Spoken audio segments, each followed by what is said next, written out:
let me all ask you something. How much do you like tomatoes? Perhaps it depends on preference. But how much do you need tomatoes?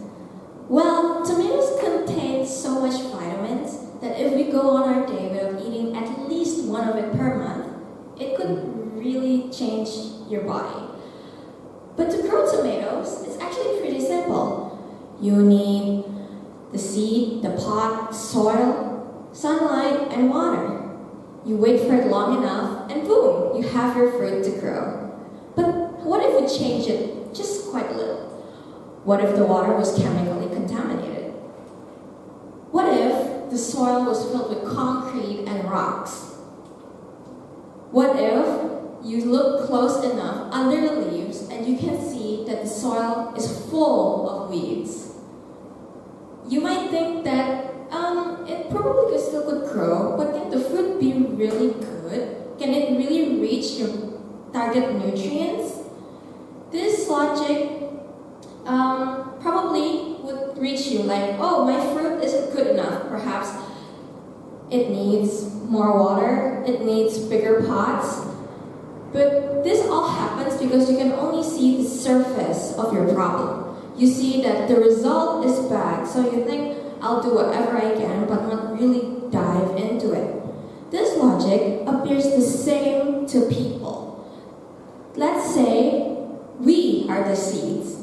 But the problem is that most of the rest of the world can only see the surface of our problem. They don't dive deeper to see the small details that add up so slowly it ends up ruining most generations. So, what has the government done to protect, to add up these laws, to raise equal and fairness? Well, a lot, as you can see right there. Those are all government files, government programs, and you can see that it's all connected to the SDG 5 for gender equality. Well, most of this is actually set by CEDAW, the Convention on the Elimination of All Forms of Discrimination Against Women. This is the launch pad for Indonesia as it was stated in 1984. It gave Indonesia a platform to thrive for the equality of women solely because they saw that there was a big problem. And did it appear? Did it give great impact? It did, actually. It did give a lot of impact, such as the President's Rule for number 9 from 2000 and Undang-Undang Ketenagakerjaan nomor 13 from 2001. And yes, it did. But however, this is what happens mainly.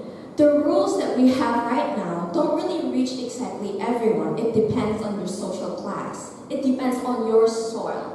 Let's say that your soil is rich. You have enough economical money. You have economical backgrounds. It's good. Then you can thrive in your workspace. Women who grow up to go to office jobs experience different types of discrimination than who grow up to only experience the small jobs that go mainly onto male-dominated fields.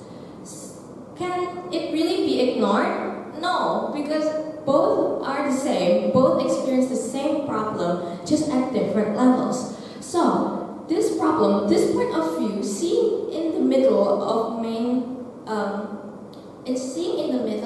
the great things, can really change a research question. What forms of gender discrimination do middle to low class women experience in Surabaya workplaces, despite existing gender equality policies? Perhaps you might only listen to the first line. What forms of gender discrimination, period. You can actually find that in Google. That would mean my research would be completely to a waste. But here I dive into a world that's already so equal, a world that's so advanced, so modern. But here, I did find the great little details. Despite existing gender equality policies, on the very bottom, mainly with middle to low class, resulting in my hypothesis that gender discrimination still exists in workplaces despite gender equality laws. And it forms differently across social classes, affecting middle to low income women the most.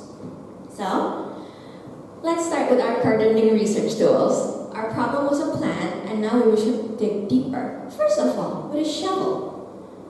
This shovel represents my questionnaire for the research. The participant pool came about in a total of more than 80 respondents. It was mainly aimed for employed and all employed women from all sectors and all ages, where I could measure their social class, of course anonymously, through measuring their education and their salary. Through this, you could actually see more deeper according to my percentage formula. Here, it measures the majority. This is where we see the majority as a whole, just what we saw before. You can see that that is my example, and that some haven't experienced most discrimination, well, some have. Does that mean the 19 people who experienced discrimination is unimportant just because the other 61 experienced it before? No, it doesn't mean so. This means that we need to go to a step further to see what's actually happening. So we move on to our second research tool, which is the rate. Here, the rate represents my mean formula and the Likert scale below. The difference of this graph, of this result, of this bar, compared to the percentage one, is that the percentage measures only to a moment of like yes, no, have or haven't. While this one mainly shows the difference. So what women all agree on. For example, yes, we all agree, the majority, like 98% agree that men and women get the same amount of work. But that's not sure that all of them agree that most of them get the same amount of leadership positions.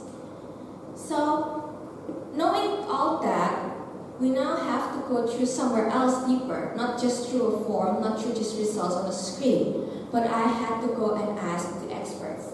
The experts of this interview come from two different perspectives. One, the HR manager of a factory. Second, the female factory worker.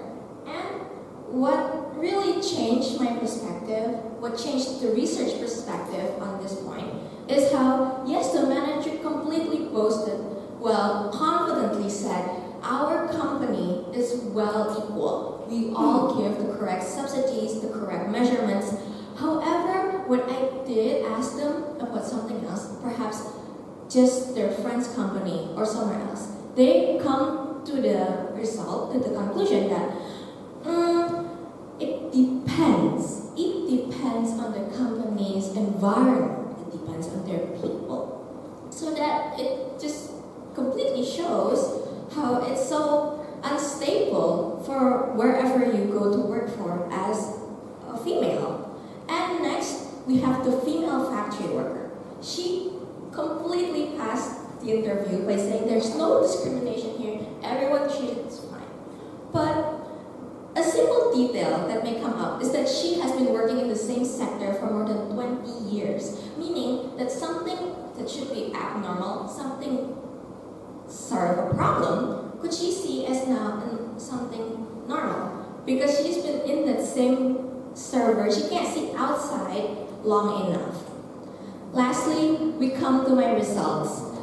That yes, my hypothesis from the start was true. That gender discrimination still exists in Surabaya workplaces despite the equality laws. It's small, it's really subtle, but when you look deep enough, it's there. And the main problem here is that it changes its forms. That's why it's so hard to find them.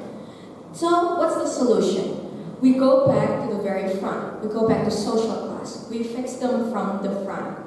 And the next is that we aim for better laws that explicitly aim for the small problems. Just before I finish, I would like to tell you about the future. This research was meant to actually represent me, myself, students my age as females, younger even, and so that we can actually work for a better future, so that we don't have to worry about discrimination. Lastly, it was for the older women, the ones who are already working, so that all of you can not worry about social class, education, and cultural difference just because you want to work for your friends. Thank you. Okay, thank you, Selena.